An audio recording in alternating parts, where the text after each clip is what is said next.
नहीं बल्कि बबीता फोगाट ने हमें ब्रजभूषण के खिलाफ प्रदर्शन करने के लिए उकसाया। ये खुलासा किया है खुद देश की महिला पहलवान साक्षी मलिक ने। जी हाँ, वही महिला पहलवान साक्षी मलिक जो दिल्ली के जंतर मंतर पर लगभग 2 महीने देश की जानी मानी पहलवान विनेश फोगाट के साथ जंतर मंतर पर प्रदर्शन करने के लिए बैठी थी। ये प्रदर्शन बीजेपी के नेता और भारतीय कुश्ती संघ के अध्यक्ष ब्रजभूषण के खिलाफ थी। किस तरीके से फेडरेशन के अंदर यौन शोषण किए जा रहे थे, किस तरीके से फेडरेशन के अध्यक्ष यौन शोषण में शामिल थे, इन्हीं आरोपों को लेकर के इसी के खिलाफ दिल्ली के जंतर मंतर पर लगभग 2 महीने तक विनेश फोगाट और साक्षी मलिक और उनके अन्य साथी जंतर मंतर पर प्रदर्शन करते रहे। इस दौरान कई आरोप लगाए गए इन पहलवान खिलाड़ियों पर कि ये कांग्रेस की कठपुतली है और कांग्रेस के कहने पर ही दिल्ली के जंतर मंतर पर प्रदर्शन कर रहे हैं। हालांकि अब इसको लेकर के इस प्रदर्शन में विनेश फोगाट की एक मुख्य साथी रही साक्षी मलिक ने ये खुलासा किया है कि इस प्रदर्शन करने के लिए कांग्रेस ने नहीं बल्कि बीजेपी की नेता और विनेश की कजन बहन बबीता फोगाट ने पूरी तरीके से उकसाया था। इसके पीछे की वजह उन्होंने बताई है कि बबीता फोगाट फेडरेशन की अध्यक्ष बनना चाहती थी, फेडरेशन पर कब्जा करना चाहती थी और खिलाड़ियों को भी लगा कि ब्रजभूषण के जगह पर उन्हें एक अच्छा फेडरेशन हेड मिल जाएगा तो क्यों ना फिर इस तरीके से आवाज उठाया जाए। हालांकि आरोपों को लेकर के उन्होंने पूरी तरीके से सच्चाई बताई कि फेडरेशन के अंदर किस तरीके से लगातार यौन शोषण की जो शिकायत है वो पूरी तरीके से सच्ची है। साथ ही साक्षी मलिक ने खुलासा किया है कि यौन शोषण की शिकायत हमने देश के गृह मंत्री अमित शाह से भी की थी, लेकिन हमारी शिकायतों को अनसुना किया गया, कोई भी एक्शन नहीं हुआ और उसके बाद ही हम मजबूर हुए दिल्ली के जंतर मंतर पर प्रदर्शन करने के लिए। लेकिन दिल्ली के जंतर मंतर पर प्रदर्शन के लिए उकसाने वाली खुद बीजेपी की नेता बबीता फोगाट थी। यानी कि आप अब अंदाजा लगा सकते हैं कि किस स्तर पर पूरी तरीके से बबीता फोगाट ने प्लानिंग की कि वो इस प्रदर्शन के चलते, इन आरोपों के चलते किस तरीके से फेडरेशन की अध्यक्ष बन जाए। ये खुलासा खुद साक्षी मलिक ने किया। एक निजी इंटरव्यू के दौरान उन्होंने कई खुलासे किए हैं। साथ ही उन्होंने बताया कि कैसे देश के गृह मंत्री महिलाओं को लेकर के, महिलाओं के आरोपों को लेकर के कहीं ना कहीं गैर संजीदा नजर आते हैं, नॉन सीरियस नजर आते हैं और उसी के चलते पहलवान खिलाड़ी अपनी शिकायतों को लेकर के जंतर मंतर पर पहुंची। यदि आप अंदाजा लगाइए, यदि गृह मंत्री ने उनकी शिकायतों का संज्ञान सही समय पर सही तरीके से ले लिया होता तो शायद वो प्रदर्शन नहीं होता और उस प्रदर्शन के दौरान जिस भी तरीके के आरोप प्रत्यारोप का सिलसिला शुरू हुआ वो भी नहीं होता और जो देश की छवि अंतर्राष्ट्रीय स्तर पर जाकर बिगड़ी वो भी शायद नहीं हुआ था। बहरहाल अब इन आरोपों के बाद पूरी तरीके से दोनों ही साक्षी मलिक और बबीता फोगाट जो कि दोनों ही पहलवान हैं और कुश्ती करती हैं, दोनों ही अब ट्रेंड हो रही हैं। यानी अब पूरी तरीके से चीजें सामने आ गई हैं। कुछ लोग पूरी तरीके से बबीता फोगाट और विनेश फोगाट का समर्थन कर रहे हैं तो कहीं कुछ लोग इनकी खिलाफत भी कर रहे हैं, विरोध में बोल रहे हैं कि किस तरीके से ये लोग साजिशन दिल्ली के जंतर मंतर पर झूठे आरोप लेकर पहुंचे। हालांकि आरोपों को लेकर के साक्षी मलिक ने साफ तौर पर कहा है कि यौन शोषण होता रहा है और इसी के साथ उन्होंने खुलासा किया है कि किस तरीके से वो भी यौन शोषण की शिकार अपने बचपन में रही है। ये खुलासा खुद साक्षी मलिक ने किया है और साथ ही वो कह रही हैं कि अब जब विनेश फोगाट अब एक एमएलए के तौर पर चुनी जा चुकी हैं, किस तरीके से हमारा जो प्रदर्शन था वो हाईजेक हुआ। उस दौरान जो खिलाड़ियों ने फैसला लिया था अपने मेडल गंगा नदी में बहाने का वो भी किस तरीके से हाईजेक हुआ और उसको लेकर के वो किस तरीके से पछताएं। ये तमाम खुलासे खुद साक्षी मलिक अपने इंटरव्यू के दौरान कर रही हैं और अब दोनों का ही नाम ट्रेंड कर रहा है। जहां साक्षी मलिक ट्रेंड हो रही हैं तो वहीं बबीता फोगाट भी ट्रेंड कर रही हैं। बबीता फोगाट को लेकर के लोगों की क्या कुछ प्रतिक्रिया आ रही है वो मैं आपको बता देती हूँ। देखिए, सबसे पहले दोनों ही पर सुप्रिया श्रीनते जो कि कांग्रेस की सोशल मीडिया मैनेजर है, इंचार्ज है, वो कह रही हैं। उन्होंने इस बात को ट्वीट किया है, कांग्रेस ने नहीं बल्कि बबीता फोगाट ने ही खिलाड़ियों को बृजभूषण शरण सिंह के खिलाफ प्रदर्शन के लिए उकसाया था। विनेश ने गृह मंत्री अमित शाह को फेडरेशन में शोषण के बारे में सब बताया था, फिर भी कुछ नहीं हुआ, इसलिए हमें प्रदर्शन करना पड़ा। यानी कि इस रीट्वीट के जरिए बताना चाहती हैं कि किस तरीके से कांग्रेस को इस प्रदर्शन को लेकर के बदनाम करने की कोशिश की गई और देश के अमित शाह जिनके कंधों पर देश की महिलाओं की सुरक्षा की जिम्मेदारी है, कानून व्यवस्था बनाने की जिम्मेदारी है, वो किस तरीके से देश की जानी मानी पहलवान खिलाड़ियों की शिकायतों को नजरअंदाज करते हैं और कैसे इस देश में महिला के प्रति जो सत्ता में सरकार है वो पूरी तरीके से बैठी हुई है।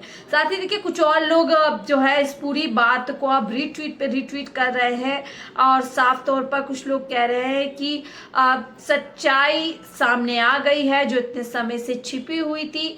पहलवान खिलाड़ी भी कहीं ना कहीं चुप बैठे थे और अब जब चीजें सामने आई है तो किस तरीके से लोग जो है यहाँ पर अब अपनी प्रतिक्रिया दे रहे हैं वो बताया। साक्षी मलिक के इस इंटरव्यू में खुलासे के बाद से जाहिर तौर है कि बीजेपी की नेता बबीता फोगाट की मुश्किलें बढ़ेंगी।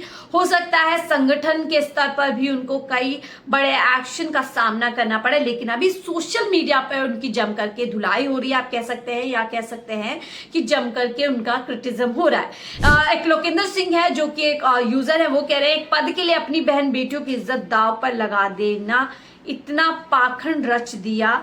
बबीता फोगाट ने बृजभूषण की जगह लेना चाहती थी। बबीता फोगाट बीजेपी नेताओं ने ही करवाया प्रदर्शन। साक्षी मलिक का खुलासा कहीं ना कहीं बीजेपी की ही महिला विरोधी सोच को कहीं ना कहीं सामने लेकर आ रही है। इस तरीके की बातें अब शुरू हो गई हैं। तो वहीं देखिए कुछ लोग विनेश फोगाट का भी यहाँ पर विरोध कर रहे हैं बृजभूषण शरण सिंह के खिलाफ प्रदर्शन को लेकर। अब धीरे धीरे अंदर की बातें बाहर आने लगी है। विनेश फोगाट के एमएलए बनने के बाद टीम टूटती हुई नजर आ रही है। कुछ लोग सोच रहे हैं कि अब टीम टूट गई, इस तरीके के खुलासे सामने आ रहे हैं। इस टीम की महत्वपूर्ण साथी ओलंपिक पहलवान साक्षी मलिक ने बड़ा खुलासा करते हुए बताया कि बबीता फोगाट ही थी जिसने खिलाड़ियों को बृजभूषण शरण सिंह के खिलाफ भड़काया था। क्या कुछ और यहाँ पर खुलासा किया है साक्षी मलिक ने, वो आप इस वीडियो के साथ से देखिए। मैं इसलिए ये सवाल साक्षी जी पूछ रहा हूँ क्योंकि कई जो खास करके बृजभूषण शरण सिंह के समर्थक है वो कहते हैं ये पूरा राजनीति से प्रेरित था। ये पहलवान जो विमेन रेसलर्स है इनको कांग्रेस ने आगे किया, मुझे बदनाम करने के लिए पूरा पॉलिटिक्स था। This was politics. नहीं, इसके बारे में बताती हूँ। ये जो है अगर ये कांग्रेस पार्टी की तरफ से अगर ये प्रोटेस्ट होता तो मैं आपको बता दूँ बीजेपी के 2 हरियाणा के लीडर्स ने हमको प्रोटेस्ट की परमिशन दिलवाई थी। बबीता फोगाट एंड तीरथ राणा दोनों बीजेपी के लीडर्स हैं। बबीता ने तो चुनाव भी लड़ा था हरियाणा से एमएलए का, तो उसने अप्रोच किया था क्योंकि उसके मन में लालच था कि बृजभूषण की जगह मैं बैठ जाऊं। आप एक बड़ी बात कह रही है जो किताब में भी है, बबीता फोगाट। बिल्कुल सर, ये सच्चाई है। Wrestler and BJP leader was the one who encouraged you to start the protest. Yes, not no Congress leader but Babita Phogat encouraged you. Yes, उसने मीटिंग बुलाई, उसने सारे रेसलर्स को बुलाया। ये नहीं है कि हम उसके इन्फ्लुएंस से हुए, ठीक है उसने बुलाया, लेकिन फेडरेशन में जो होता था ये सेक्सुअल हैरेसमेंट का ये तो होता ही था। लेकिन हमें यूँ था कि ठीक है अगर बबीता बनेगी, या क्योंकि उसके मन में था ये, हमें भी लगा कि चलो बेटर तो होगा, कोई वुमेन एंट्री करेगी, अच्छी स्पोर्ट्स पर्सन भी है, समझे बीगी। लेकिन हमें नहीं पता था कि वो इतना बड़ा गेम कर जाएगी हमारे साथ। हमें तो यूँ था कि हमारे साथ प्रोटेस्ट में बैठेगी और एज अ रेसलर आवाज़ उठाएगी कि मेरे दौरान भी ये सारी चीज़ें हुई थी, जब मैं रेसलर थी तो मेरे दौरान भी ये सारी चीज़ें मेरे को सुनने में दिखने में मिलती थी। तो सबसे पहला ये पॉइंट तो यहीं ख़त्म हो गया कि कांग्रेस से इन्फ्लुएंस था ये प्रोटेस्ट, क्योंकि कांग्रेस से होता तो फिर कोई और ही इसके पीछे होता प्रोटेस्ट के। दूसरा और भी बहुत बृजभूषण ने एलिगेशंस लगाए हैं, लाइक कि ये ख़त्म हो चुके हैं, ये तो हरियाणा वर्सेस यूपी कर रहे हैं, तो बहुत सारे। लेकिन एक तो विनेश ने प्रूव कर दिया, ओलंपिक्स तक गई, ख़त्म होती तो ओलंपिक्स तक कौन जाने देता उसको। ट्रायल्स में जीती, नेशनल चैंपियन बनी, एशिया में जाके उसने ओलंपिक्स के लिए क्वालिफाई किया, फिर वो ओलंपिक्स में गई, ओलंपिक्स में उसने ऐसी लड़की को हराया जो आज तक अनबीटेबल थी। तो ये तो भूल ही जाओ कि हम लोग ख़त्म हो चुके थे इसलिए हमने प्रोटेस्ट किया। आप लोगों ने प्रोटेस्ट किया क्योंकि आपको लगा कि एक मौका है रेसलिंग फेडरेशन चीफ को बदलने का। बिल्कुल सर, हमने बबीता की बात को एग्री किया। हाँ, बहुत अच्छी बात है और हम इस चीज़ के खिलाफ आवाज़ उठाना भी चाहते हैं। और एक चीज़ हो रहा है, जैसे शुरुआत में ही नहीं है कि हम जाके प्रोटेस्ट पे बैठ गए थे। 21 दिसंबर 2023 को जब हमारी लास्ट प्रेस कॉन्फ्रेंस हुई थी, उसमें भी विनेश ने ये चीज़ मेंशन की थी।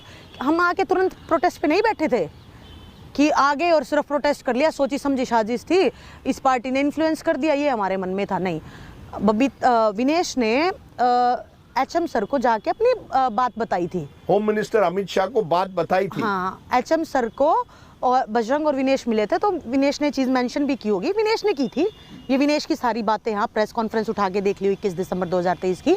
तो विनेश ने बताया था कि मैं पहले जाके प्रॉब्लम बता चुकी थी कि फेडरेशन में ऐसी ऐसी प्रॉब्लम्स है, सर हमारी हेल्प कीजिए। तो सर ने बोला ठीक है, हम हेल्प करते हैं, लेकिन शायद कोई रिस्पॉन्स नहीं आया होगा। तो विनेश ने बताया कोई रिस्पॉन्स नहीं आया मेरे पास कि हम फेडरेशन को ठीक करने वाले हैं। इसीलिए फिर हमने सोचा कि एक यही रास्ता है, प्रोटेस्ट का रास्ता है, जो हमारी आवाज़ को पूरे देश में पहुंचा सकता है और हमारी फेडरेशन को क्लीन कर सकता है। आपने साफ तौर पर देखा कि साक्षी मलिक ने खुलासा किया है कि जो साजिश के आरोप बीजेपी के ऊपर लग रहे थे, विनेश फोगाट की चैंपियनशिप जो कंपटीशन हुई थी जिसमें वो महज 100 ग्राम्स की वजह से क्वालिफाई नहीं कर पाई, उसको लेकर भी उन्होंने कहा है कि कोई साजिश नहीं हुआ है, किस तरीके का भी कोई इसके पीछे हाथ नहीं है, महज ये एक रूल है जिस रूल के चलते जो विनेश फोगाट थी वो इस कंपटीशन से बाहर हुई। तो इसको लेकर भी साफ तौर पर यहाँ पर बता रही है। हालांकि विनेश फोगाट लगातार इस बात को लेकर के साजिश का अंदाजा, साजिश की आशंका जताती रही हैं। हरियाणा चुनाव के दौरान उन्होंने कई इंटरव्यू के समय पर इस तरीके की बात की, लेकिन उसको लेकर भी साक्षी मलिक, जो कि खुद एक पहलवान खिलाड़ी है, वो साफ तौर पर कह रही हैं कि ऐसी कोई साजिश नहीं हुई है, ये एक रूल होता है और रूल के तहत ही वो इस कंपटीशन से बाहर हुई। लेकिन जब अब ये खुलासा साक्षी मलिक ने कर दिया है, आपको क्या लगता है, क्या बीजेपी खुद इस तरीके की, चाहे फिर वो इस तरीके की प्रदर्शन हो या फिर अन्य कोई और देश में घटना हो, क्या उसको पूरी तरीके से प्लांट करती है, क्या उसको पूरी तरीके से सोची समझी साजिश के तहत ही किया जाता है अपने चुनाव में फायदा उठाने के लिए या अपने इस तरीके से निजी करियर को ऊपर उठाने के लिए? आपकी क्या राय हमसे जरूर साझा कीजिएगा। फिलहाल के लिए मुझे दीजिए इजाजत। आप देख रहे थे 4PM दिल्ली। नमस्कार।